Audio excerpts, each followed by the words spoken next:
তো hello guys, আপনারা যদি জিও হটস্টার অ্যাপটিকে ইউজ করে থাকেন তাহলে কিন্তু আপনারা একটি নতুন প্রবলেমে পড়ে থাকতে পারেন। আপনারা যখনই এখানে মাই স্পেসে ক্লিক করে নিয়ে তারপরে আপনাদের এখানে লগ ইন অপশান পেয়ে যাবেন। আপনি সেই লগ ইন অপশানে যদি ক্লিক করে নেন এবং তারপর আপনাদের মোবাইল নাম্বারটা এখানে সিলেক্ট করে নিয়ে তারপর এখানে ওটিপিটি দিয়ে দেন, কিন্তু তার পরের মুহূর্তে দেখেন যে আপনাদের কিন্তু এখানে লগ ইনটি হচ্ছে না। এখানে একটি পপ আপ শো করছে log in pending, device limit reached.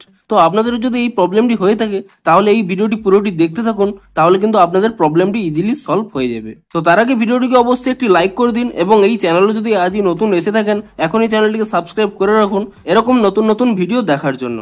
তো মূলত এখানে দেখুন এই প্রবলেমটি কেন হচ্ছে, কারণ আপনাদের যে প্ল্যানটি নেওয়া রয়েছে যদি আপনাদের একটি ডিভাইসের প্ল্যান নেওয়া থাকে তাহলে কিন্তু আপনারা শুধুমাত্র একটি ডিভাইসেই লগ ইন করতে পারবেন, কিংবা আপনাদের যদি 2 ডিভাইস করা থাকে তাহলে শুধুমাত্র 2 ডিভাইসই লগ ইন করতে পারবেন, তার বেশি কিন্তু করতে পারবেন না। তো তার জন্য কি করতে হবে, আপনাকে কিন্তু অন্য ডিভাইসে লগ আউট করতে হবে। দেখুন আমার এখানে স্পষ্টই লেখা রয়েছে your current plan supports 2 device only, অর্থাৎ আমার যে কারেন্ট প্ল্যানটি রয়েছে তা শুধুমাত্র 2 ডিভাইস সাপোর্ট করে এবং আমার দেখুন এখানে কিন্তু 2টি ডিভাইসে দেখুন লগ ইন করা রয়েছে এবং তাই জন্যই কিন্তু দেখুন আমার কিন্তু এই প্রবলেমটি হচ্ছে। আমি 3rd নম্বর কোনো ডিভাইসে এখানে কিন্তু আর লগ ইন করতে পারছি না। কিংবা আপনারা যদি 1 ডিভাইসের প্ল্যান নিয়ে থাকেন তাহলে কিন্তু একটি ডিভাইসে লগ ইন করলেই আর আপনারা কিন্তু অপর ডিভাইসে লগ ইন করতে পারবেন না। তো আপনাদের এই প্রবলেমটি হলেই আপনারা প্রথমে চেক করবেন যে আপনাদের প্ল্যানটি এখানে কতগুলো ডিভাইস সাপোর্ট করে। তো তারপরে চেক করবেন যে আপনাদের যতগুলো ডিভাইস এখানে সাপোর্ট করে ঠিক ততগুলো ডিভাইস আপনারা অলরেডি লগ ইন করে নিয়েছেন কিনা। যদি আপনারা অলরেডি লগ ইন করে নিয়ে থাকেন তাহলে কি করবেন, দেখুন আপনারা যে পাশে একটি লগ আউট অপশন পেয়ে যাবেন, আপনারা কিন্তু যে কোনো একটি অ্যাকাউন্ট এখানে কিন্তু লগ আউট করে নেবেন।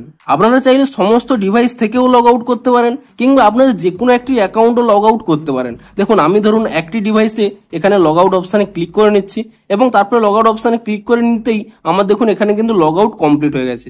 এবং তারপরে দেখুন আমি যে কোনো একটি প্রোফাইল এখানে সিলেক্ট করে নিচ্ছি এবং প্রোফাইলটি সিলেক্ট করে নেওয়ার সাথে সাথে দেখুন আমি এখানে মাই স্পেসে চলে যাচ্ছি। তো আপনারা এখানে দেখতেই পাচ্ছেন আমার কিন্তু এখানে লগ ইনটি কমপ্লিট হয়ে গেছে। তো এভাবেই কিন্তু আপনাদের প্রবলেমটি সলভ করতে পারবেন। শুধুমাত্র আপনারা চেক করবেন যে আপনাদের কতগুলো ডিভাইসে সাপোর্ট করা এখানে লেখা থাকবে। আপনারা তার বেশি যদি লগ ইন করতে চান তাহলে পুরনো কোনো ডিভাইস থেকে আপনারা কিন্তু লগ আউট করে নেবেন এবং তাহলেই কিন্তু আপনাদের লগ ইনটি কমপ্লিট হয়ে যাবে। তো ভিডিওটি যদি একটু হেল্পফুল বলে মনে হয় অবশ্যই একটি লাইক করে দিন। দেখা হচ্ছে আরো কোনো ইন্টারেস্টিং ভিডিওর সাথে। Thanks for watching.